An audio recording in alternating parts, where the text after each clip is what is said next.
akan membahas tentang satu kisah yang menarik di dalam surah Yasin. Kita tahu bahwa kebanyakan kaum muslimin di negeri kita ini banyak membaca surah Yasin. Tapi tahukah bahwa dalam surah Yasin itu ada satu kisah yang sangat menarik dan banyak ibrah dan pelajaran yang kita akan petik di dalamnya. Surah Yasin ini adalah Makkiyah, artinya turun sebelum hijrah, dan itu dilihat dari dua perkara.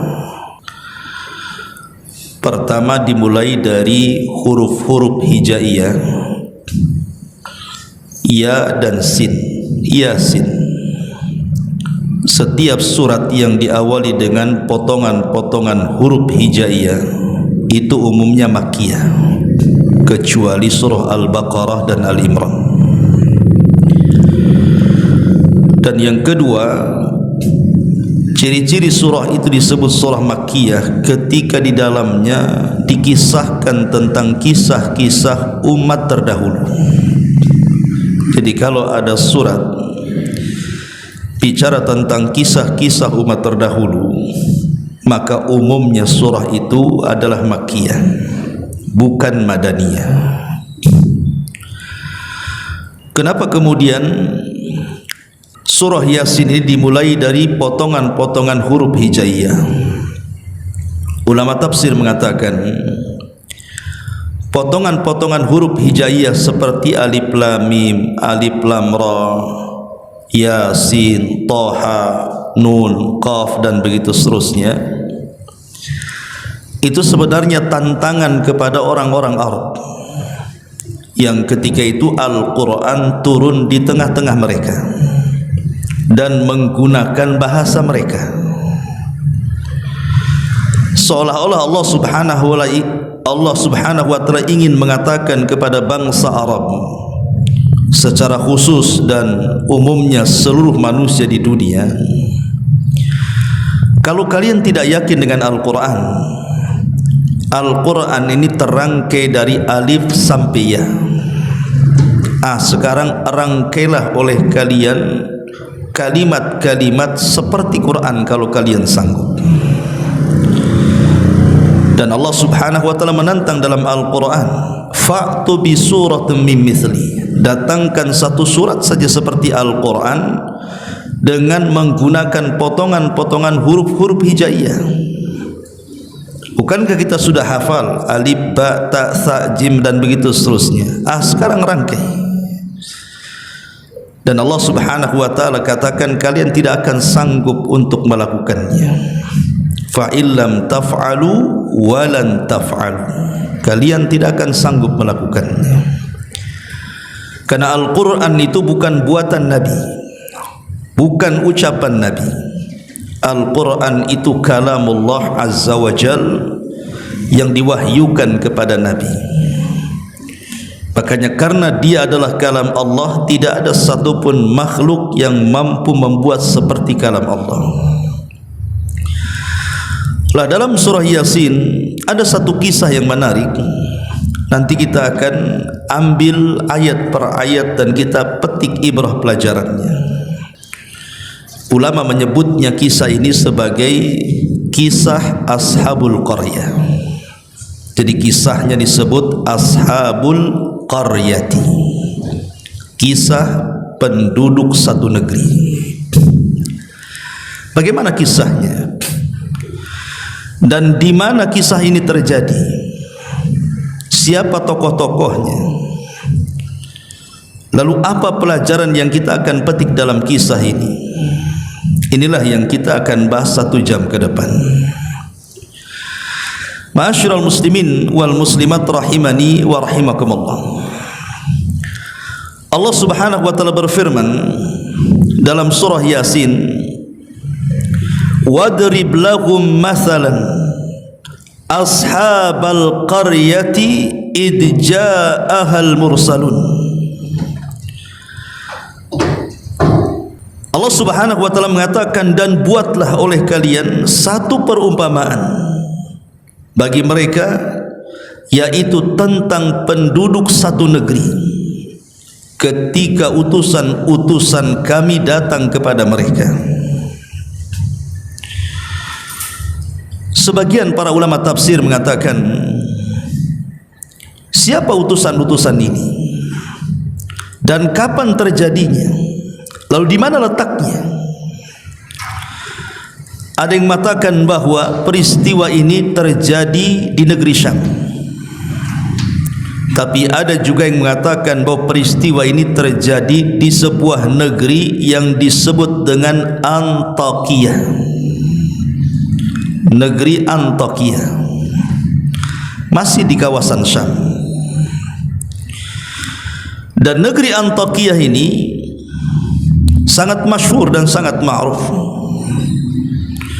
Apabila kita mengupas sejarah Imam Ahmad ibn Hanbal rahimahullahu ta'ala di masa kekuasaan Khalifah Mu'tasim,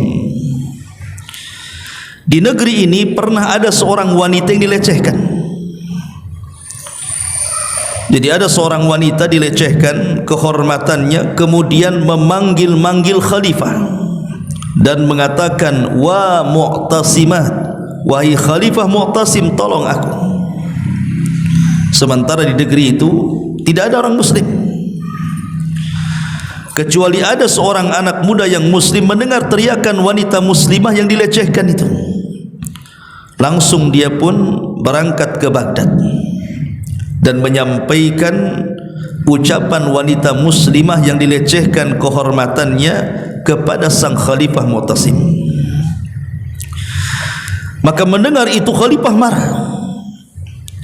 Makanya dia pun, walaupun dia sangat kejam kepada ulama-ulama ahli sunnah, di antaranya Imam Ahmad dipenjarakan di zaman itu oleh Khalifah, tapi dia membebaskan Imam Ahmad karena ada urusan besar, ingin menyerbu Antakya. Maka disiapkan pasukan besar dari Baghdad, kemudian diserbu. Akhirnya negeri itu pun jatuh ke tangan kaum muslimin, di tangan Khalifah Mu'tasim. Lah negeri Antakya di zaman dulu, sebelum diutusnya Nabi SAW, agama mereka adalah agama penyembah berhala. Jadi mereka menyembah berhala, menyembah patung. Dan penyembahan terhadap berhala ini sudah ada sejak zaman Nabi Nuh alaihi salatu wassalam diutus sebagai nabi dan rasul. Ketika kaumnya menyembah sebagian berhala yang mereka sebut dengan Suwa, Yaghus, Nasr dan begitu seterusnya, yang Allah katakan, la tadharunna waddan wala suwa'an wala yaghutha wa ya'uqa wa nasra. Jangan kalian tinggalkan sesembahan kepada Wad, kemudian kepada Yaghus, kepada Ya'uq, kepada Nasr. Itu kan nama-nama sesembahan di zaman Nabi Nuh, tapi kemudian berkembang sampai di zaman Nabi Ibrahim alaihi salatu wassalam. Manusia bukan hanya menyembah berhala, sampai matahari disembah, bintang disembah, bulan disembah, sampai kepada zaman Isa bin Maryam. Dan sampai hari ini masih ada agama yang menyembah berhala. Lah di negeri Antakya ini masyarakatnya mereka menyembah berhala. Lah ketika itu Allah Subhanahu wa ta'ala mengutus kepada negeri tersebut utusan-utusannya. Ada yang mengatakan bahwa utusan-utusan yang dimaksud dalam ayat ini, ketika Allah mengatakan id ja'ahal mursalun, ketika datang kepada mereka utusan-utusan, maksudnya adalah para nabi. Jadi nabi-nabi yang Allah Subhanahu wa ta'ala utus kepada mereka. Dan jumlah para nabi berdasarkan hadis Abi Dzar Al-Ghifari radhiyallahu an, bahwa jumlah para nabi itu banyak.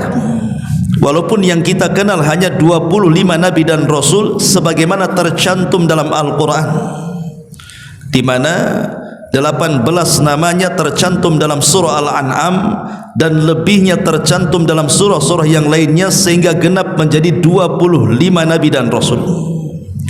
Itu yang kita kenal dalam Quran. Tetapi nama-nama nabi itu bukan 25 nabi dan rasul, tetapi sangat banyak sekali. Ada yang mengatakan bahwa jumlah para nabi itu 120, ada yang mengatakan 124.000 nabi yang diutus oleh Allah Subhanahu wa taala kepada manusia. Lah di negeri Antakya ini, karena sudah banyak terjadi kesyirikan, maka Allah Subhanahu wa taala utus kepada mereka para nabi. Tentu setelah zamannya Isa bin Maryam. Tetapi sebagian para ulama yang lain mengatakan bukan para nabi yang dimaksud al-mursalun dalam ayat ini, tetapi yang dimaksud adalah mereka orang-orang pilihan yang merupakan anak murid langsung dari Nabi Isa bin Maryam, atau dikenal dengan Hawariyun,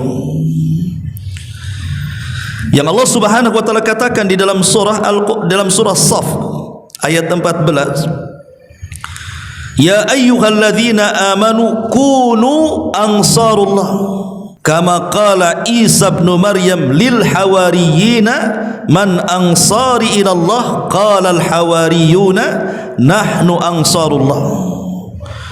Wahai orang-orang yang beriman, jadilah kalian sebagai penolong-penolong Allah.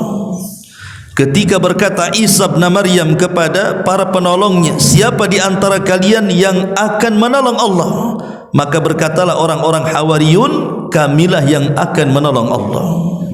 Jadi yang dimaksud utusan-utusan itu maksudnya adalah Hawariyun. Siapa Hawariyun? Mereka adalah orang-orang pilihan yang belajar langsung kepada Isa bin Maryam. Diutus kepada negeri Antakya 3 orang pilihan dari kalangan Hawariyun. Ma'asyiral muslimin wal muslimat rahimani wa rahimakumullah, tentu bagi kita tidak dipermasalahkan apakah yang dikirim kepada mereka para nabi, apakah yang dikirim kepada mereka Hawariyun, apakah tempatnya di Amuriah atau Antakya ataupun negeri Syam. Quran tidak menyebutkan. Ini kan hanya ulasan-ulasan ahli sejarah. Karena Al-Quran itu bukan kitab sejarah yang harus detail gitu ya, menjelaskan tentang apa nama negerinya, siapa yang diutusnya, siapa nama-namanya. Al-Quran tidak peduli dengan itu. Karena Quran itu bukan kitab sejarah. Quran itu adalah kitab ibrah dan pelajaran. Dia hanya mengutip kisah-kisah untuk diambil pelajarannya, bukan untuk dinikmati kisahnya. Sehingga kalau ingin detail kisah ini, ya lihat kepada kitab-kitab tafsir atau kitab-kitab sejarah. Ma'asyiral muslimin wal muslimat rahimani wa rahimakumullah. Kemudian Allah Subhanahu wa taala mengatakan, idh arsalna ilaihim itsnaini fakadzabuhuma fa'ajjazna bitsalitsin faqalu inna ilaikum mursalun. Ketika kami mengutus kepada mereka negeri Antakya itu 2 orang utusan,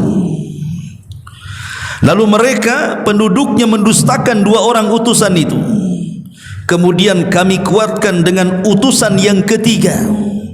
Maka ketiga utusan itu berkata, sesungguhnya kami adalah orang-orang yang diutus Allah kepada kalian. Sebuah nikmat yang sangat besar, ikhwatu fiddin yang dimuliakan Allah Subhanahu wa taala. Ketika sebuah tempat diutus oleh Allah Subhanahu wa taala orang-orang pilihan, tentu nikmat mana lagi gitu kan, ketika di tengah-tengah kita ada orang saleh, ada orang yang baik yang bisa kemudian mendakwahkan dakwah Allah kepada kita.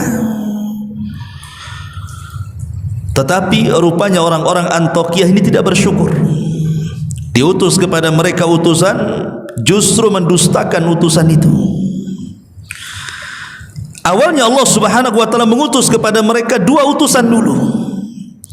Tapi rupanya 2 utusan ini kewalahan karena penduduk negeri Antakya ini tidak menerima. Akhirnya kemudian Allah Subhanahu wa taala kuatkan, Allah utus 1 lagi menjadi 3 utusan. Tetapi 3-tiganya juga didustakan oleh masyarakat Antakya ini. Mereka tidak bersyukur kepada Allah Subhanahu wa taala. Padahal Allah Subhanahu wa ta'ala mengutus 3 orang, bukan 1 orang. Seandainya di Batam ini ada 1 ulama besar saja sudah beruntung kan gitu. Gimana kalau ada 2 ulama? Gimana kalau ada 3 ulama? Tentu makin banyak makin baik dakwah ini. Harusnya disyukuri. Makanya Nabi SAW apabila mengutus seseorang untuk berdakwah di sebuah negeri, Rasul tidak akan mengutus 1 orang. Pasti Rasul akan mengutus 2, 3 dan begitu seterusnya. Seperti yang dilakukan Rasul ketika mengutus Abu Musa al-Ash'ari untuk berdakwah di Yaman. Dia tidak sendirian, tetapi Nabi SAW mengutus 2 orang, Abu Musa al-Ash'ari dan Mu'adz ibnu Jabal radhiyallahu anhuma. Begitu juga Nabi Musa alaihi salatu wassalam, ketika dia berdakwah kepada Fir'aun, Musa merasa lemah. Kenapa? Karena lisannya itu tidak fasih dalam bicara. Sementara dia punya abang namanya Harun, dan Harun adalah orangnya fasih dalam bicara, orator, kalau ngomong itu luar biasa. Maka Musa alaihi salatu wassalam mengatakan, Haruna akhi, ya Allah, saya punya Harun, itu saudaraku. Waj'al li waziran min ahli, jadikan dia perdana menteriku dari keluargaku. Jadi Nabi Musa meminta kepada Allah Subhanahu wa ta'ala untuk menggabungkan Harun dalam dakwahnya.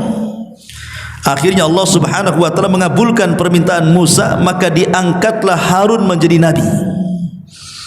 Kemudian menolong Nabi Musa dalam menghadapi Fir'aun dan juga kaumnya. Ma'asyiral muslimin wal muslimat rahimani wa rahimakumullah.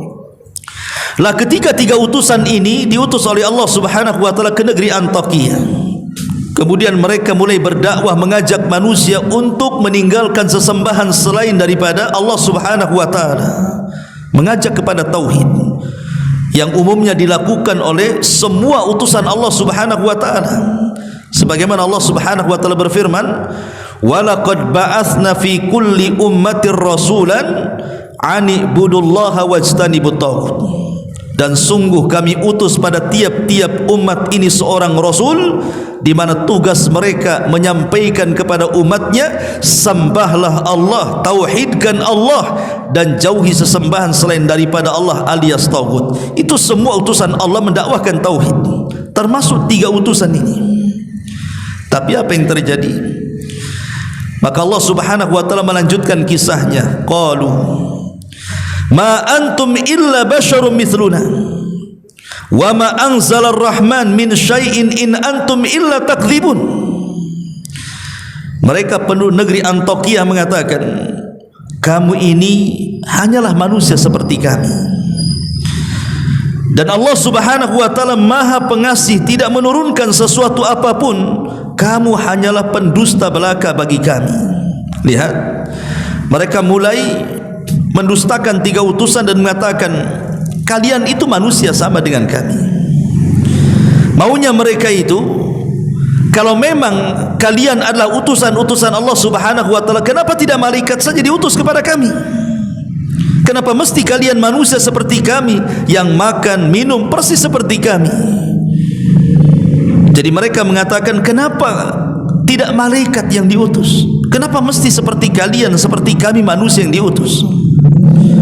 Ma'asyiral muslimin yang dimuliakan Allah Subhanahu wa ta'ala, sebenarnya penolakan dakwah mereka itu bukan itu alasannya. Sebab kalau Allah Subhanahu wa ta'ala utus malaikat sekalipun sebagai nabi dan rasul, tentu Allah Subhanahu wa ta'ala pasti akan membentuk malaikat itu seperti manusia, dan pasti mereka juga akan mendustakan sekalipun itu jelmaan manusia. Dan itu disinggung dalam Al-Quran surah Al-An'am ayat 9, walau ja'alnahu malakan la ja'alnahu rajulan. Seandainya kami jadikan rasul itu malaikat, tentu kami akan bentuk malaikat itu seperti manusia, kata Allah. Sebab kalau seandainya malaikat dalam bentuk aslinya diutus kepada manusia, siapa yang akan mengikuti malaikat? Malaikat itu makhluk besar. Bayangkan Jibril saja berapa sayapnya? 600. Di mana satu sayap itu terbentang antara barat dan timur, mulai dari terbenam sampai terbitnya matahari. yang disebut dalam hadis Nabi SAW, saddal ufuk, menutupi langit. Macam mana malaikat sebesar itu akan turun ke bumi dan akan menjadi nabi? Sementara nabi dan rasul itu harus diikuti. Malaikat tidak pernah tidur. Macam mana kita akan tidak tidur? Pasti tidur manusia. Malaikat tidak makan, malaikat tidak minum, malaikat tidak kawin. Sementara kita makan, kita minum, kita kawin. Macam mana akan mengikuti malaikat? Malaikat marah dan marahnya malaikat juga berbeda dengan marahnya kita. Malaikat bukan seperti manusia berjalan di bumi. Malaikat terbang, kita tidak bisa terbang. Makanya Allah Subhanahu wa taala mengatakan, sekalipun Allah utus malaikat sebagai rasul, pasti Allah akan bentuk seperti manusia supaya bisa ditiru. Ya. Tetapi Allah Subhanahu wa taala katakan, walalabasna alaihi ma yalbisun. Meskipun demikian, mereka pasti akan tetap ragu, sebagaimana kini mereka juga tetap ragu. Pasti akan didustakan. Berarti itu bukan alasannya. Alasan mereka menolak 3 utusan ini karena kesombongan mereka. Karena kesombongan mereka kepada 3 utusan itu, merasa bahwa mereka lebih hebat, lebih mulia, makanya mereka menolak. Sebagaimana ketika Rasul berdakwah ke Taif, kemudian berjumpa dengan 3 pembesar Taif, putra daripada Amr ibn Umair, di antaranya Abdu Layalil ibn Amr, kemudian Mas'ud ibn Amr, kemudian Habib ibn Amr. Apa kata 3 orang pembesar Taif ini kepada Rasul? Coba, ketika Rasul mulai mendakwahkan dakwah tauhid kepada mereka, salah satu di antara mereka mengatakan, ya Muhammad, kalau memang engkau seorang nabi, maka tidak pantas aku bicara dengan kamu. Dan kalau engkau bukan nabi, lebih tidak pantas lagi aku bicara dengan kamu. Intinya tidak mau bicara. Bahkan yang satu mengatakan, kalau engkau seorang nabi, pasti aku akan robek kiswah Ka'bah itu. Bahkan yang lain mengatakan, kenapa mesti engkau yang diutus jadi nabi? Kenapa tidak Abu Lahab saja? Kenapa tidak ada Abu Jahal saja? Kenapa tidak Umayyah saja? Mereka lebih terhormat, mereka lebih kaya, dan begitu seterusnya. Jadi mereka menolak dakwah Rasul itu karena kesombongan. Jadi semua umat-umat dulu ketika diutus Rasul kepada mereka, kemudian mereka mendustakan, itu karena kesombongan mereka. Mereka sombong menolak kebenaran. Lah sebagaimana juga kaum Antiokhia ketika diutus 3 rasul kepada mereka, mereka tolak dan mereka dustakan rasul itu. Padahal kita tahu bahwa, lalu apa salahnya kalau seandainya Allah Subhanahu wa taala mengutus kepada kita seorang rasul atau nabi itu manusia? Apa salahnya? Pertanyaannya, apa salahnya? Dan ingat bahwa tidak ada satupun nabi, tidak ada satupun rasul yang diutus Allah Subhanahu wa taala kepada kita kecuali pasti Allah bekali dengan mukjizat. Lihat bagaimana Musa alaihi salatu wassalam dibekali dengan tongkat sehingga tongkat itu bisa membelah lautan. Siapa yang bisa membelah lautan? Coba orang biasa? Tidak bisa. Tongkat menjadi ular besar, kemudian tangannya dimasukkan ke pesaknya, tiba-tiba bercahaya. Bahkan yang lebih itu, Nabi SAW bisa membelah bulan. Siapa yang bisa membelah bulan? Manusia biasa tidak bisa membelah bulan. Bagaimana Nabi Saleh bisa mengeluarkan unta dari bebatuan? Dan banyak sekali mukjizat yang Allah Subhanahu wa taala anugerahkan kepada Nabi dan Rasul, sekalipun mereka manusia. Tapi Allah bekali kehebatan yang tidak dimiliki orang biasa. Meskipun demikian mereka tetap mendustakan. Ma'asyiral muslimin wal muslimat rahimani wa rahimakumullah. Kemudian Allah Subhanahu wa taala melanjutkan firman-Nya dalam surah Yasin. Qalu, mereka berkata lagi, orang-orang Antiokhia itu, maksudnya para utusan, Rabbuna ya'lam anna inna ilaikum lamursalun. Sungguh Rabb kami telah mengetahui bahwa kami adalah utusan-utusan untuk kalian. Wa ma alaina illal balagul mubin. Dan kewajiban kami hanya menyampaikan perintah Allah dengan jelas kepada kalian. Jadi 3 utusan ini yang diutus Allah Subhanahu wa taala ke negeri Antiokhia ini mengatakan bahwa sesungguhnya walaupun kalian mendustakan kami, bahwa kami utusan kepada kalian, tapi Allah tahu kami utusan Allah untuk kalian. dan tugas kami ini hanya menyampaikan kebenaran. Soal kalian menerima atau tidak urusan kalian. Dan ini juga bekal bagi kita para dai, orang-orang yang hendak mendakwahkan siapapun. Buatlah konsep seperti utusan-utusan Allah, bahwa tugas kita ini hanya menyampaikan. Soal mereka menerima, soal mereka menolak, itu urusan dia dengan Allah Subhanahu wa ta'ala.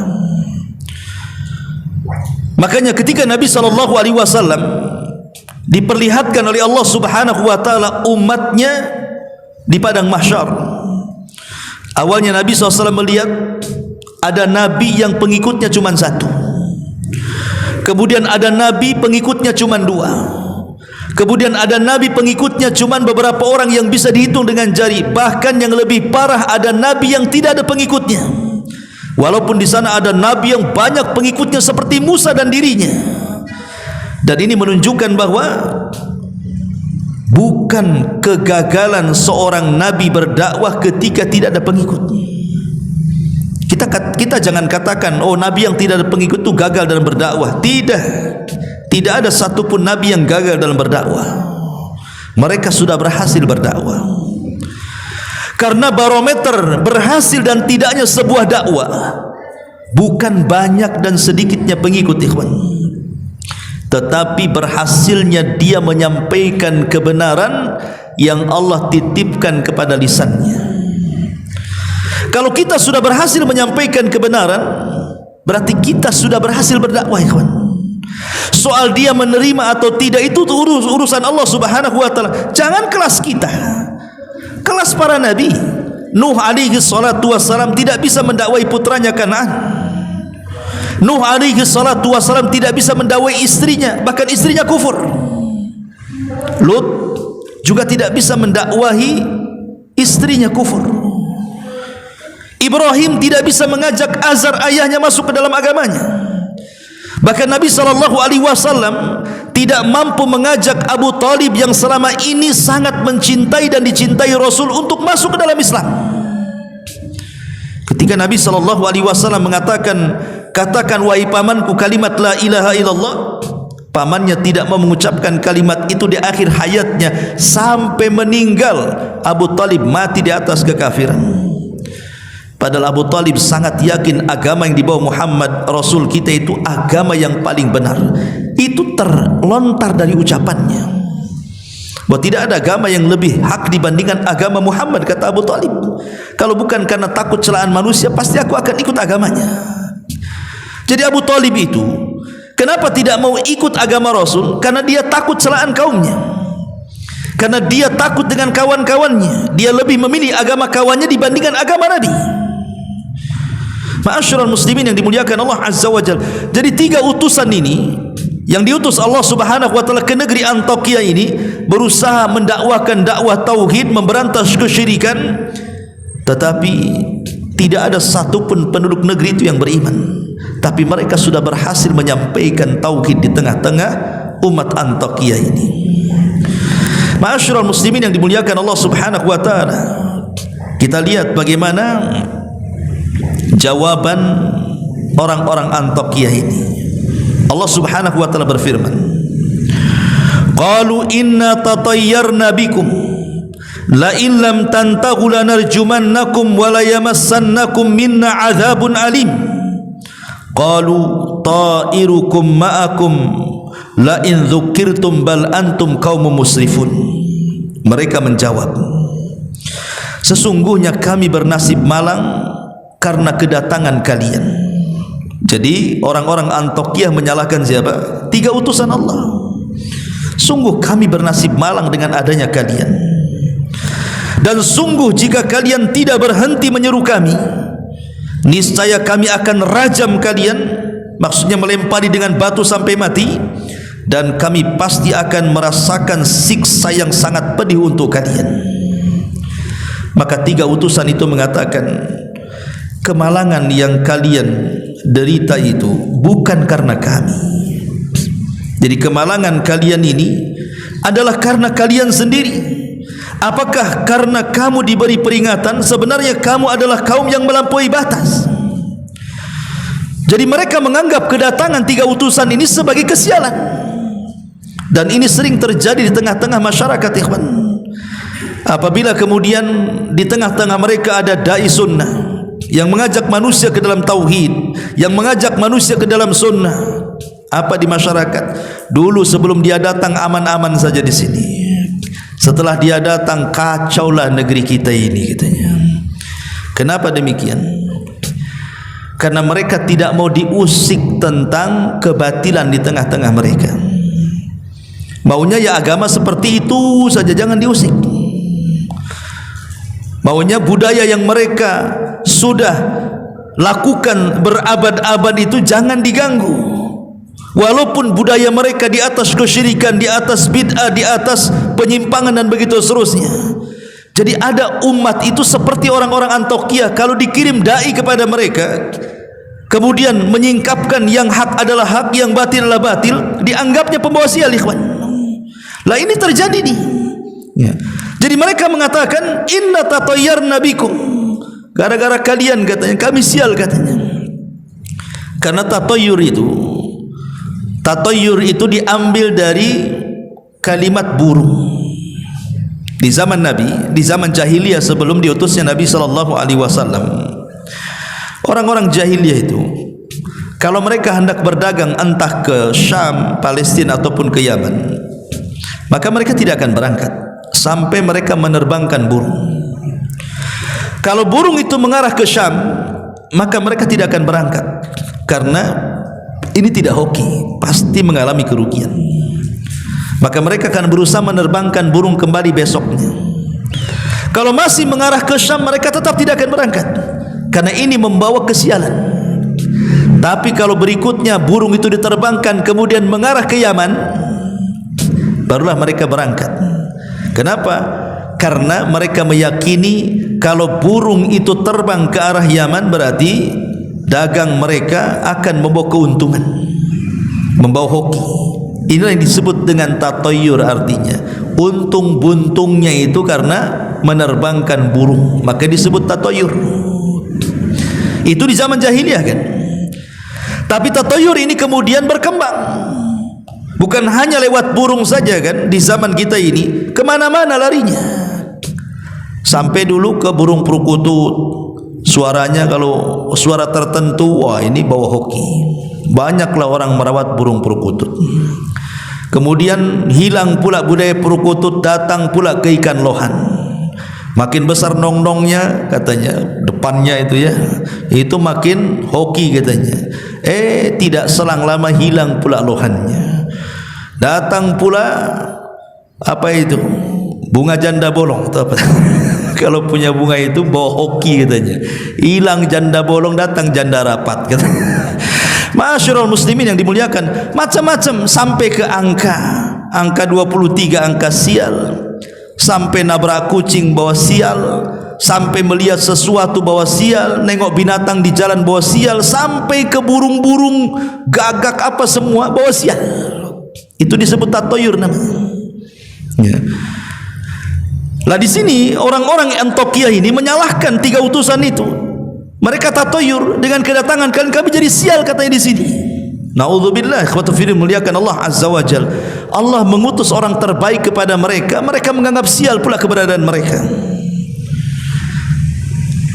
Makanya kemudian dibantah oleh 3 utusan ini. Qalu ta'irukum ma'akum la in dzukirtum bal antum qaumun musrifun. Tidak, kesialan kalian itu datang dari diri kalian. Bukan kami yang datang membawa kesialan, tapi kesialan itu datang dari diri kalian, karena kalian umat yang melampaui batas. Ma'asyiral muslimin wal muslimat rahimani wa rahimakumullah. Maka mulailah kemudian mereka mendakwahkan tauhid, kemudian mengalami penyimpangan dari kaumnya, bahkan mulai kaum Antioquia menyakiti 3 utusan ini. Ketika kemudian 3 utusan ini mulai disakiti, mulai diintimidasi, mulai disudutkan dalam dakwahnya, rupanya habar 3 utusan yang didustakan oleh umat Antioquia ini kedengaran kepada orang yang sangat soleh di zaman itu, namanya Habibun Najjar. Jadi kisah surah Yasin itu disebut mukmin ala Yasin. Ada seorang yang beriman dari keluarga Yasin namanya Habibun Najjar. Jadi kisah dalam surah Yasin ini sebenarnya mengkisahkan tentang seorang laki-laki yang saleh di sebuah negeri namanya Habibu An-Najjar. Makanya Allah Subhanahu wa taala melanjutkan firman-Nya, wajaa min aqsal madinati rajulun yas'a qala ya qaumi tabi'ul mursalin.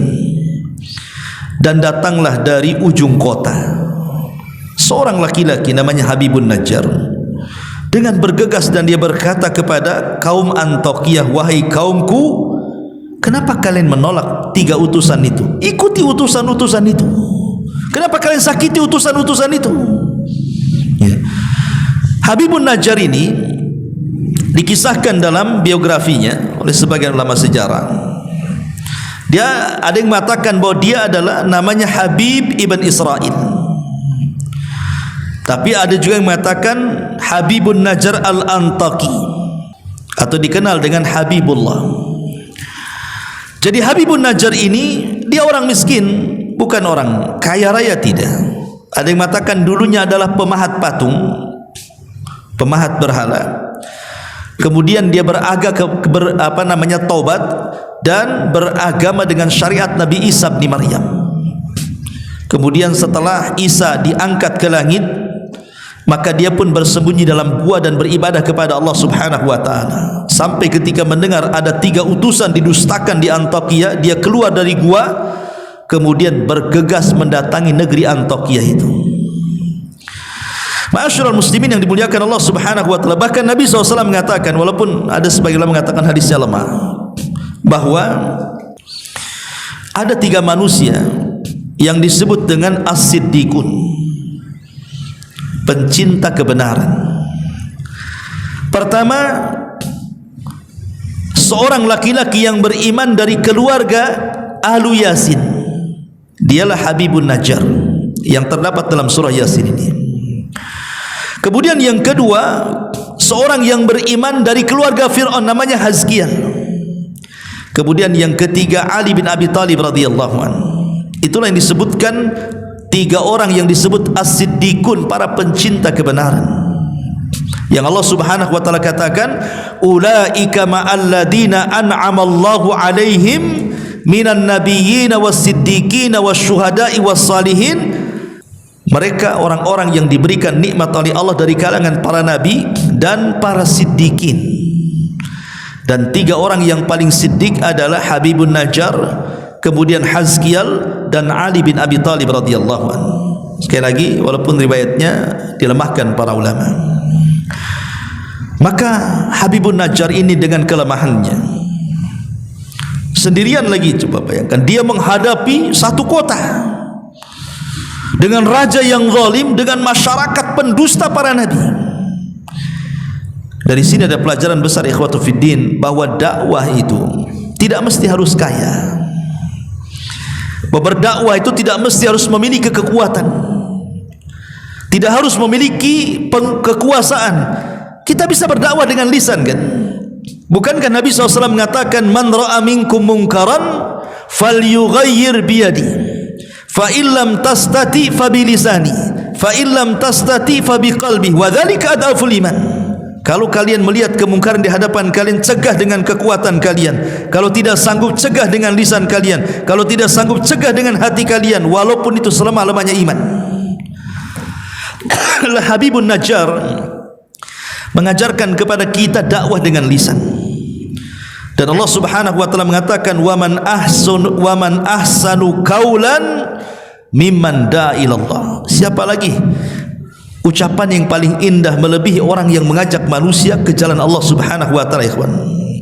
Jadi Allah mengatakan, orang yang mengajak manusia ke jalan Allah adalah manusia yang paling indah ucapannya. Di masyarakat, orang yang paling indah suara itu ya mungkin para penyanyi, ya kan, para musisi, para pedangdut, ya. Oh, itu mantap-mantap suaranya. Itu di masyarakat. Padahal dalam Islam justru itu suara terburuk dalam Islam itu.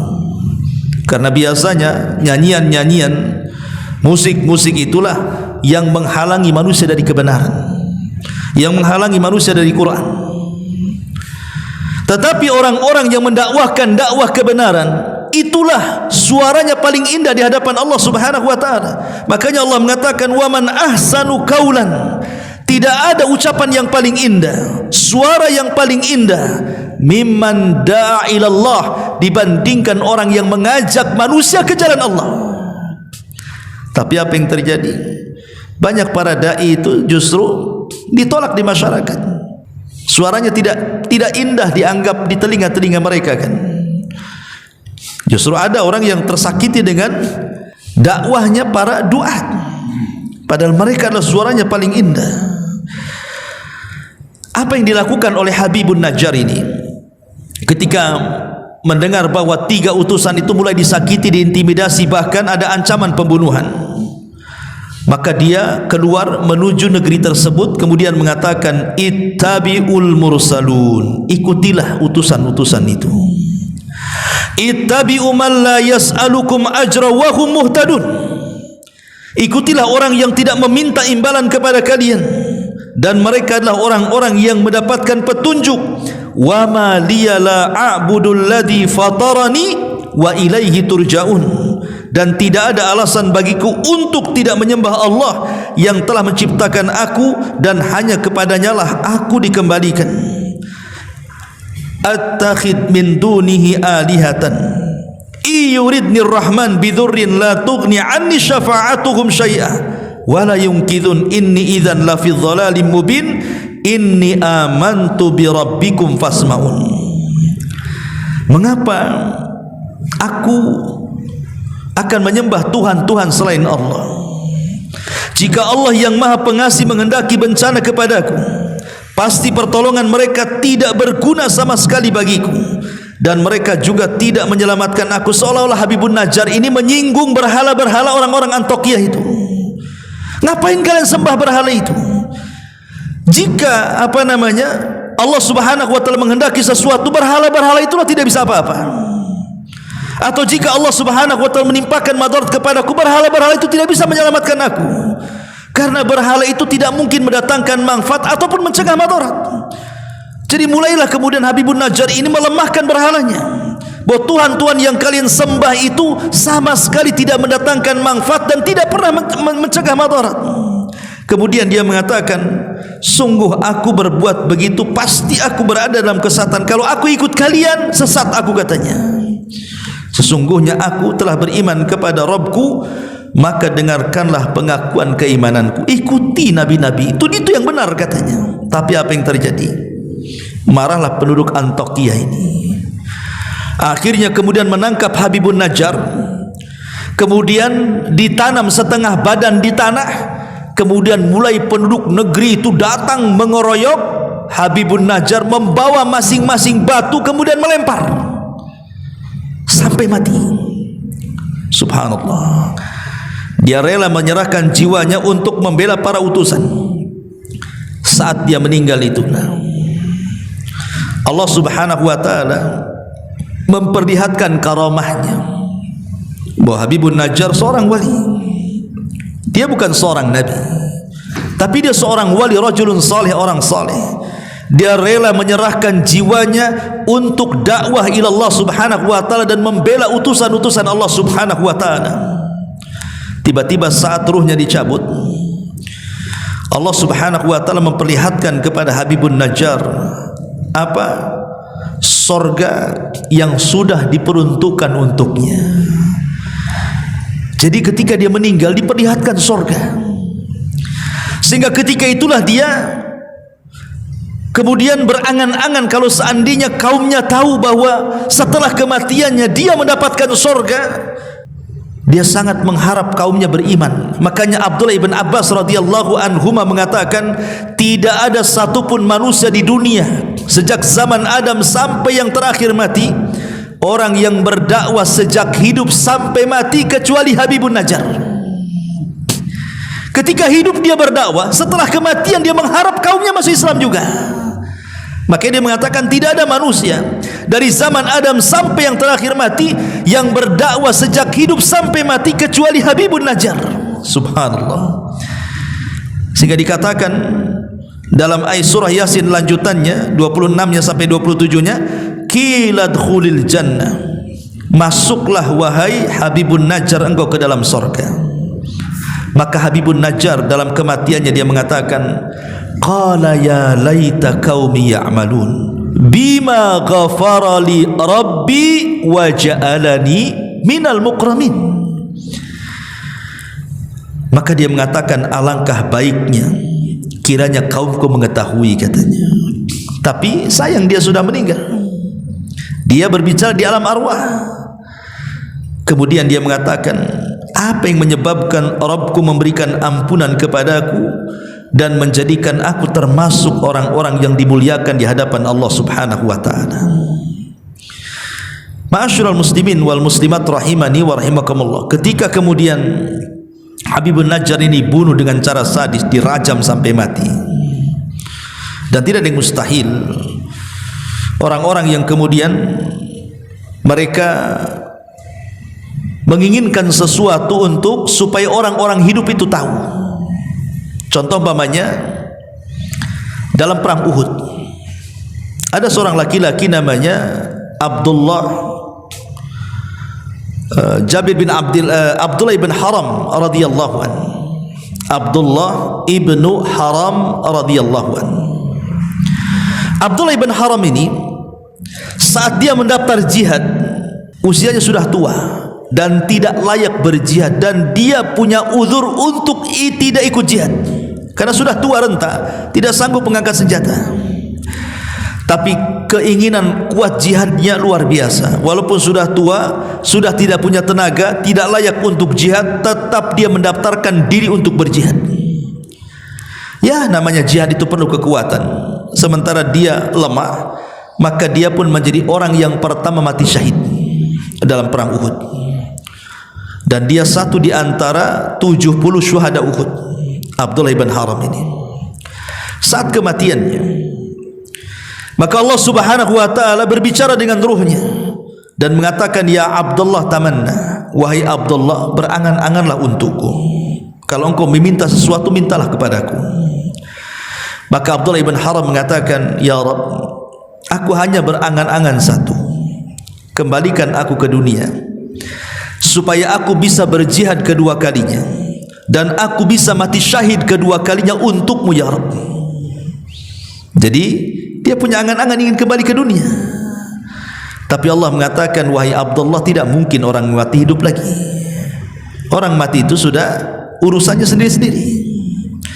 Maka Abdullah ibn Haram mengatakan, ya Rabb, kalau begitu, kalau ini perkara mustahil, aku tidak bisa kembali ke dunia, sampaikan saja kepada anakku Jabir dan sampaikan kepada kaum muslimin posisiku di hadapanmu.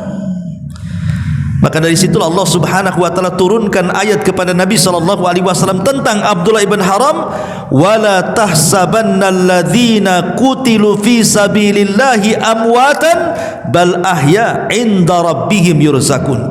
Jangan kalian sangka orang-orang yang mati syahid itu mati. Tidak, mereka tetap hidup dan mereka tetap diberikan rezeki di hadapan Allah Subhanahu wa taala. Turun ayat ini bicara soal Abdullah ibn Haram.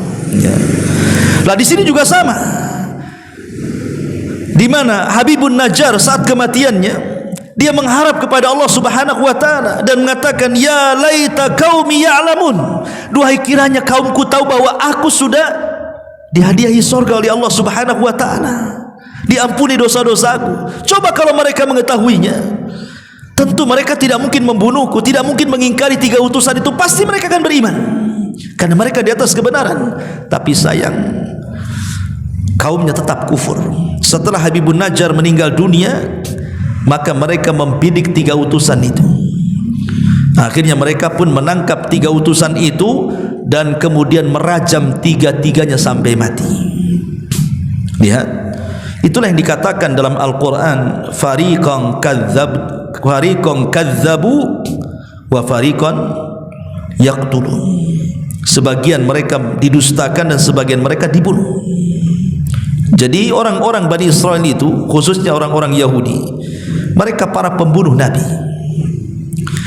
Lah karena mereka sudah mendustakan para Nabi, bahkan berani membunuh para Nabi, bahkan membunuh orang-orang saleh, maka tentu Allah Subhanahu wa taala tidak akan membiarkan kondisi ini.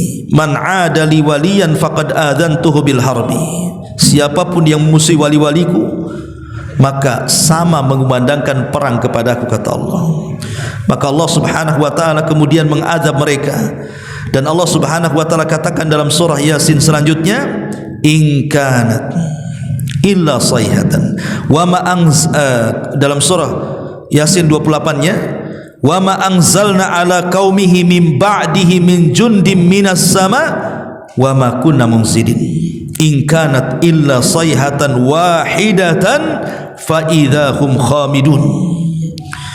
Dan setelah itu, maksudnya setelah Habibun Najjar meninggal, disusul dengan para nabi yang diutus juga meninggal, maka kami tidak menurunkan satu pasukan langit pun kepada kaumnya, dan kami tidak perlu menurunkannya. Jadi Allah mulai murka, tapi Allah katakan, aku tidak akan menurunkan pasukan langit dengan ribuan, jutaan, bahkan miliaran malaikat untuk menghancurkan negeri itu. Allah katakan tidak perlu, cukup Allah utus satu saja, malaikat Jibril. Apa yang terjadi? Tidak ada siksa terhadap mereka melainkan dengan satu teriakan saja. Jibril diperintahkan oleh Allah untuk berteriak satu teriakan. Apa yang terjadi? Maka seketika itu semua mereka meninggal dunia. Allah azab mereka, ya, karena mereka sudah mendustakan 3 utusan itu, bahkan membunuh Habibun Najjar. Makanya Allah Subhanahu wa taala mengutus Jibril kepada mereka untuk berteriak satu teriakan saja. Ketika Jibril berteriak satu teriakan, satu negeri Antokiah tidak ada yang hidup, semua mati. Persis seperti azabnya kepada siapa? Kaum Tsamud, kaumnya Nabi Saleh, yang ketika itu mereka menyembelih untanya Nabi Saleh.